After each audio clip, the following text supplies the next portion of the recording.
Bonsoir à tous, très chers membres de Senkai, ainsi que les autres. Comme chaque soir, voici l'heure du RP de l'Avent. Suivez notre émission avec attention jusqu'à la révélation finale de la nuit de Noël. Bonne écoute.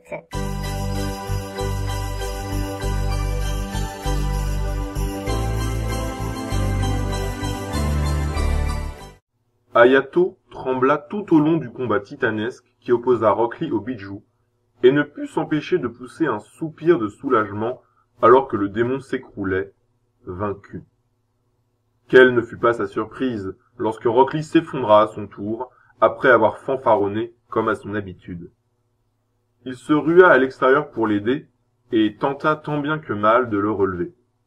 Inconscient, Rock Lee pesait drôlement lourd. Alors qu'il allait renoncer à le ramener au village, une main salvatrice lui vint en aide. Sanosuke était arrivé. Ils ramenèrent Rock Lee à l'abri, puis retournèrent s'occuper du Jinchuriki. Mazette! Diantre! Fichtre! Oh, et puis zut! Putain, ces boobs!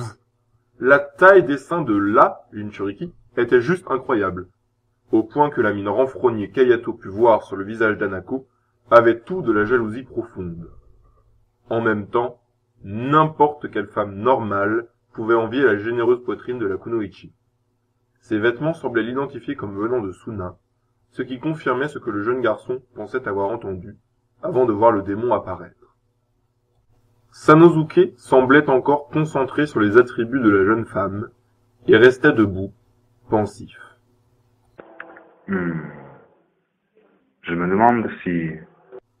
Hanako le fusilla du regard, et il détourna les yeux, honteux, non sans avoir le sourire aux lèvres.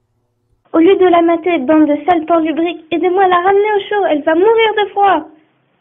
Mince, elle n'avait pas tort. Les doigts et les oreilles de la Sunienne viraient au bleu, et elle grelottait violemment.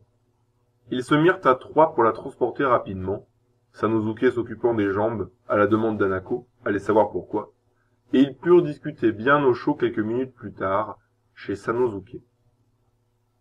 Hayato n'était pas tranquille. Se faire attaquer, même par un unique shinobi, c'était grave.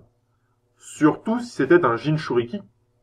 Et bien que Sanosuke n'ait absolument plus en tête que le corps si désirable de la Kunoichi, Hayato, lui, savait que ce qu'il avait vu un peu plus tôt était toujours là, quelque part dans le village.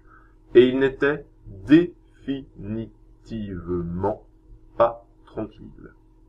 Vraiment pas tranquille. Oh non, ça recommence. Pitié, mais dites-lui d'arrêter.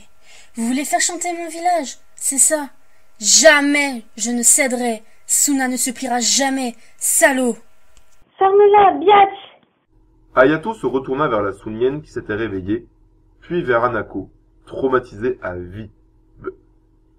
Biatch?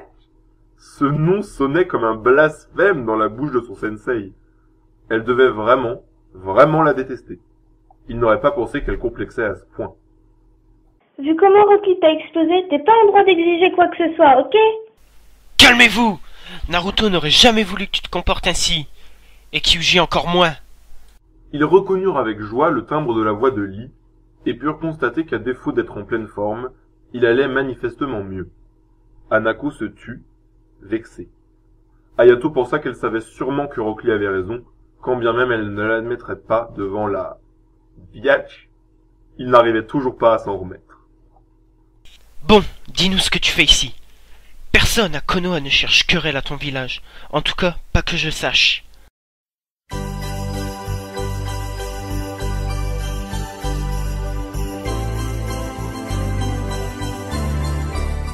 J'espère que ça vous a plu. C'est la fin de l'épisode de ce soir. La radio diffuse régulièrement les épisodes précédents à votre demande, donc n'hésitez pas à vous manifester. Bonne soirée!